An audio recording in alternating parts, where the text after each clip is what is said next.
Bienvenue sur Dramazone, la source d'informations sur les youtubeurs connus. Clash, rumeurs et mensonges, restez informés des nouvelles importantes, présentées par Tonyzone. Salut les amis, c'est Tonyzone. Je vous en avais déjà parlé dans une précédente vidéo. Je vais aujourd'hui répondre à une partie de vos commentaires et questions les plus pertinentes. Et nous allons également en profiter pour souligner les idées toutes faites qui ressortent fréquemment sur la chaîne. De plus, et vous avez été nombreux à le constater avant moi, Dramazone est une chaîne qui évolue vite, très vite même. Et vous savez ce qu'on dit, c'est en allant trop vite qu'on se prend un mur. Eh bien je vous le dis tout de suite, je préfère évoluer lentement et avec vous que trop vite et vous perdre au nom des vues et du nombre d'abonnés. J'ai travaillé sur des nouveaux formats qui, je l'espère, vous seront présentés très prochainement. Sur ce, c'est parti. Ma question n'est pas de savoir qui ou combien vous êtes derrière cette chaîne, mais ma question est la suivante. Cette chaîne YouTube est-elle produite par un network ou une marque? Car si oui, il est possible que l'on nous fait un coup à la Lama Fashion, en remplaçant là où le présentateur s'il devient un peu trop indépendant de la prod. Tu l'auras remarqué, je ne suis pas un fan de la première heure de ta chaîne, mais je ne la déteste pas non plus. Je suis au level 0, comme tu dirais, car d'un côté, je vois que tu cites toutes tes sources et que tu restes assez propre et objectif sur certaines affaires. De l'autre côté, quand je vois ton rythme de vidéo, ainsi que la propreté de ton montage en mode JT de TF1, j'ai tendance à penser que vous êtes plus une équipe pro,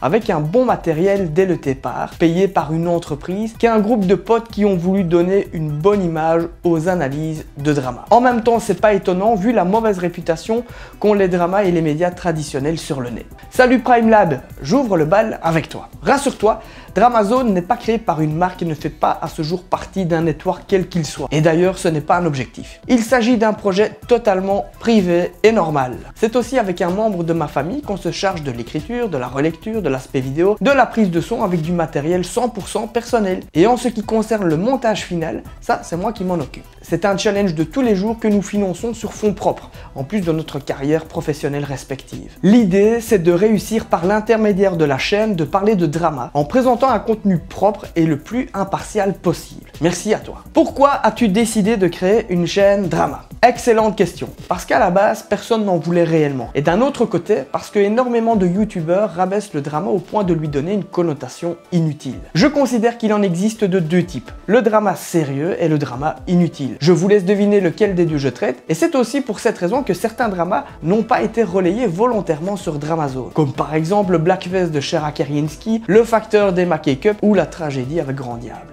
Tu as créé ta chaîne grâce au Roi des Rats? Alors oui et non. Premièrement, non. Car le drama existe déjà dans d'autres pays et que d'autres youtubeurs exploitent déjà depuis longtemps. En général, c'est du drama de type sensationnel, souvent associé à de la critique, très différent de celui que je voulais partager. Et deuxièmement, oui, car le Roi des Rats l'a en quelque sorte officialisé à tout le monde qu'une chaîne de drama arriverait tôt ou tard. Et de vous à moi, je n'ai pas le monopole du genre, d'autres youtubeurs vont peut-être se lancer en proposant du drama mais avec un style différent. YouTube est grand et il y a de la place pour tout le monde. Quelles sont tes plus grosses craintes au niveau de ton aventure YouTube? Bisous, ton 7e. Salut Maiden Vanal, alias mon officiel 7e abonné. Je ne dirais pas que j'ai des craintes particulières, plutôt des grandes interrogations. Mais ça, je pense que c'est propre à tout youtubeur qui commence à avoir une communauté d'abonnés soudés. Je me demande par exemple comment j'arriverai dans le futur à être constant en termes de production de vidéos, comment allier vie professionnelle, vie privée et création YouTube. Est-ce que le format actuel continuera à plaire aux abonnés ou devrais-je l'adapter? Toutes des questions que le commun des mortels peut se poser lorsqu'il se lance dans un nouveau challenge. En tout cas, merci pour ton commentaire. Passons maintenant à l'analyse des idées reçues sur Dramazone. Si vous voulez, ce sont comme des étiquettes qu'on colle à la chaîne très rapidement. Je les comprends à 100%, le format et la chaîne sont encore très jeunes et peu connus, du coup on se pose des questions. Dramazone est une copie de Drama Alert. On va pas se mentir, nous traitons du même thème, mais autant sur le fond que sur la forme, tout est différent. Tout d'abord, comme son nom l'indique, Drama Alert vous alerte sur les dramas en cours. Et sur Dramazone, on situe la zone dans laquelle se trouve le drama. Ensuite, Drama Alert est un vrai show à l'américaine, avec beaucoup de sensationnel, souvent associé à de la critique. Sur Dramazone, on reste factuel et l'information est relayée à charge et à décharge. Le format visuel est différent aussi. Dramazone a l'apparence d'une chaîne d'infos où le montage est important pour être le plus clair possible, tandis que sur Drama Alert, le format est plus simple. Une caméra est fixée devant Keemstar qui parle et peu d'animation suffisent à informer son public. La durée des vidéos est également très importante. Sur Dramazone, j'aime aller droit au but en quelques minutes. Sur Drama Alert, c'est bien plus long. On pourrait encore parler du dramamètre, du système de sondage et des étiquettes informatives. Tu fais des vues grâce au malheur des autres. Je comprends que cette idée reçue existe, mais tous les dramas ne sont pas des malheurs. Ce sont souvent des disputes, des clashs, bref, c'est de la communication. Je ne m'intéresse pas aux sujets privés, mais bien aux sujets rendus publics, que tout le monde peut consulter librement pour ensuite les relayer sur la chaîne de manière claire et vous permettre de vous en forger votre propre avis. Tu surfes sur le buzz. C'est exact, comme tout ce qui existe sur YouTube. Étant donné que Dramazone est une chaîne populaire qui parle de sujets populaires, forcément ça intéresse beaucoup de monde.